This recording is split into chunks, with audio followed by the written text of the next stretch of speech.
Ora, bem-vindos a mais um programa sobre a Palavra de Deus e terminávamos no programa passado com a morte de Saúl, que foi derrotado, ele próprio se matou a si mesmo, portanto, suicidou-se, e assim terminou o primeiro livro de Samuel.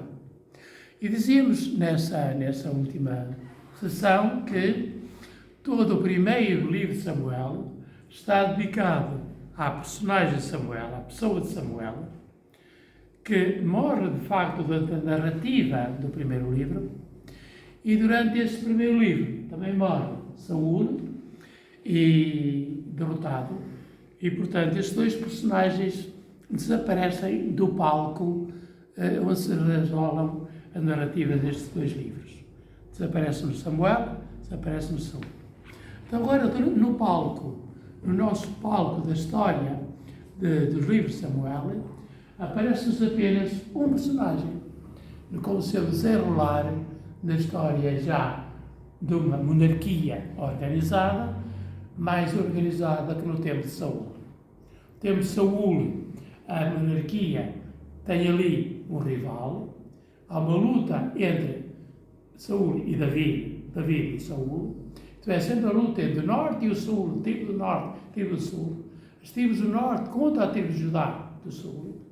Não é? Isso que está no pano de fundo político, todo este desenrolar, todas estas narrativas que aqui citamos. E agora temos uma pergunta muito interessante que fecha, diríamos, a reflexão do primeiro livro, que é esta que está aqui, motivos da reprovação de Saúl. Por que é que Saúl foi assim reprovado? Foi sempre um mal da fita, coitado, fazia sempre tudo o que podia e tudo estava mal. É como dizer, olha, nasci para não ter sorte. Foi o rei de má sorte.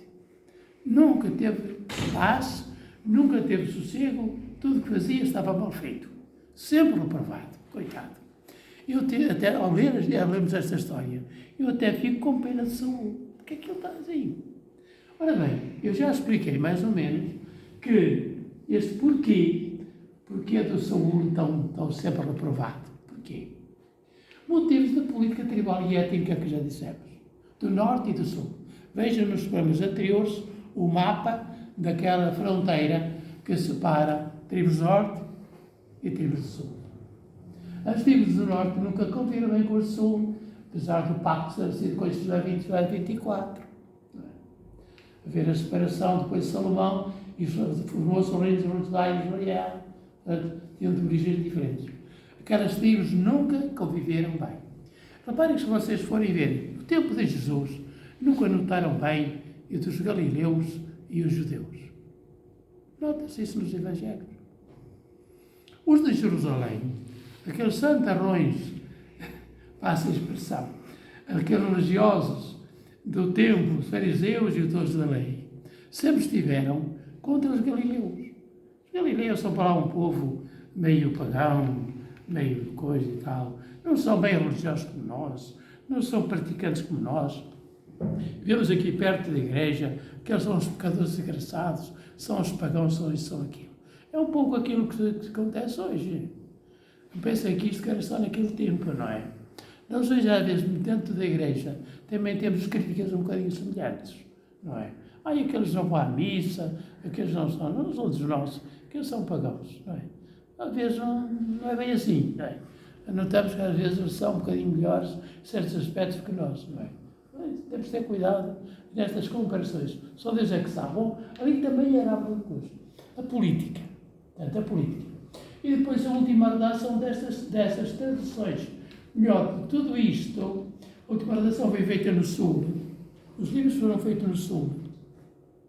Redatado no reino de Judá, mais tarde. Depois do exílio da Babilónia, que os do norte já não existiam. O norte já não existia. Samaria, o reino do norte, já era uma mistura de raças e de povos e de culturas e até de religiões. Então o povo que vingou depois do exílio foi o reino de Judá. O reino de Judá foi também transportado para o exílio, depois da volta do exílio fizeram a redação final da Bíblia. E, portanto, nós é que somos o povo de Deus, nós é que somos e, portanto, os outros não são. Não é? É como uma história política, politicizada. Também se faz muitas vezes isso, mas não é uma história rigorosa. Fazer uma história para dizer bem de Portugal e dizer mal dos outros não é uma história rigorosa, portanto, numa história científica, uma história verdadeira. Aqui a história é uma história religiosa e tribal. Temos de ter isso em conta. Isso é que o Saúl, coitado, nunca tinha razão. E depois, porque consultou a bruxa de Endor, foi um dos motivos também. Olha, o homem acreditava, estava proibido, as bruxas eram proibidas e condenadas à morte. Se hoje fosse assim, pá, era um morticínio por aí. Mas não vamos pensar nessas coisas. Profetismo e magia. Já agora que estávamos a falar de magia e profetismo, só meia dúzia de ideias para falar que a magia e o profetismo teve Samuel, sobretudo a magia. A magia é o esforço para atingir um mundo que nos é desconhecido. Procurar aquelas técnicas e meios para tentar saber o que Deus quer sem obedecer à vontade de Deus. Entrar nos domínios de Deus, diríamos, pela porta do cavalo. Ou pela porta da cozinha. Para nos entendermos, estão a ver? Por meios ilegítimos. Não é? Por isso é que a magia foi sempre condenada. Só Deus tem a palavra definitiva para dizer o que nós temos que fazer. Não é uma bruxa que tem a palavra para dizer o que temos que fazer. Acabou. Nem é um feiticeiro, nem um adivinho de feira. Um adivinho de feira, um astrólogo. Há muita gente que vê os astrólogos. São uma patetice. São técnicas que eles têm para enganar o parceiro. É como ver a palma da mão. Uma vez uma senhora leu a palma da minha mão, também. Eu queria me rir um bocado. Ela esteve a ler, era uma cigana. Então lá, esteve a ler aqui que eu ia atravessar o mar, não é? Por acaso atravessei muitas vezes, mas foi por cima, não é? Acertou daquela. Quando eu tinha tempo de filhos, não é? Afinal, não tenho nenhum. E por aí fora. Estas patetices, que só os patetas que gostam de ouvir, não é? Ora bem, portanto, é um bocado isto. A magia era condenada, e, de fato, na Idade Média, em Portugal, as bruxas iam para a fogueira. Porquê? O mesmo motivo. Muitas bruxinhas e bruxões e bruxedos, iam parar à fogueirinha. Porque é o mesmo motivo. Além de enganar as pessoas, o que nos guia não é a palavra da bruxa, do feiticeiro, do adivinho. É Deus, com a sua palavra, que nos orienta na vida. Que diz o que temos que fazer. Muitas vezes era um meio de dominar o próprio medo, mediante ligações imaginárias com o desconhecido, não é? Artimanhas para nos enganarmos a nós próprios, não é? Para dizer que está tudo bem, não é? Por exemplo, quando há uma crise, enfim. Isto é uma cura psicológica, diríamos assim, não é? Até os meios que utilizavam eram palavras sagradas, palavras, diga isto, não sei quanto, passa aquilo, apanha um bocado de roupa, a roupa não sei de quem e tal. E depois também mataram uma galinha preta e fazer isto aqui, não sei quanto. Isso já existia todo o tempo da Bíblia. Pois dizem que a Bíblia é antiquada e hoje ainda se faz mais. Gestos infalíveis e drogas. Então, vocês conhecem, enfim, toda a história da história dos adivinhos, da Roma, da Síria, da Babilónia, os astrólogos, chamados astrólogos, não é?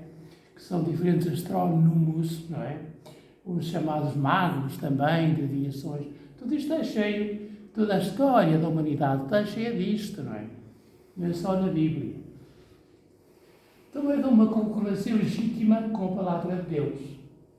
Há um princípio criador, mas há espíritos bons e maus. No entanto, Satã não é um Deus, não é? Portanto, Satã muitas vezes é que está por trás disto tudo, dessas magias e outras coisas assim. O povo da Bíblia não caiu neste dualismo ontológico. E o cristianismo seguiu este princípio, ou seja, o povo da Bíblia era contra a magia, contra princípios que fossem, diríamos, de caráter ontológico, ou seja, existentes, verdadeiros, que pudessem ser rivais de Deus e orientar o povo no lugar de Deus. Todavia, é um só Deus, é uma só palavra, temos um só que nos guia e que nos orienta. Não temos as bruxas, nem os bruxos, nem os adivinhos, nem mais ninguém. Só Deus tem a palavra. Só Deus tem a palavra. Quer dizer o dualismo ontológico. Ou seja, um outro Deus, que fosse um Deus mau, ou que fosse um Deus que curasse as desgraças da vida, que isso não existe. Isso não existe. As desgraças da vida fazem parte da realidade humana, da vida sobre a Terra. O cristianismo também nunca aceitou um outro Deus ou uma outra entidade ontológica que fosse capaz de substituir a Deus para resolver os problemas humanos. Mas na Bíblia aparecem sim umas coisas que parecem, às vezes, um bocadinho desse género. Reparem que nós temos passagens aqui que nos dizem mais ou menos a mesma coisa. Havia também um bocadinho isso. As imagens marcadas aqui com Jacó, no Oriente, em Gênesis 30. Que os animais nasceram já marcados como bons e outros como maus. Não é? Porque o Jacó tocava nos maus, então eles já nasciam marcados de uma maneira diferente para ele, que tocava ele, que eles tocavam ao seu sogro. O bastão de Moisés, também com a serpente do deserto. Quer dizer, são resquícios destas magias todas que havia. São resquícios. Mas não, a magia em si foi sempre condenada pela lei, legal. No tempo de Ezequias havia também, o povo mesmo tinha certas idolatrias e certos elementos de adivinhação, que o rei Ezequias foi um rei muito santo, não é? Mandou destruir templos inteiros. Templos pagãos e outras idolatrias, ou sinais de idolatrias, que foram parar ao templo, inclusive, não é? O rei Ezequias destruiu aquilo tudo. No deserto de Judá, no sul de Israel, há templos destruídos, porque o paganismo tinha se introduzido na religião e eles acabaram com o templo, inclusive. Até logo.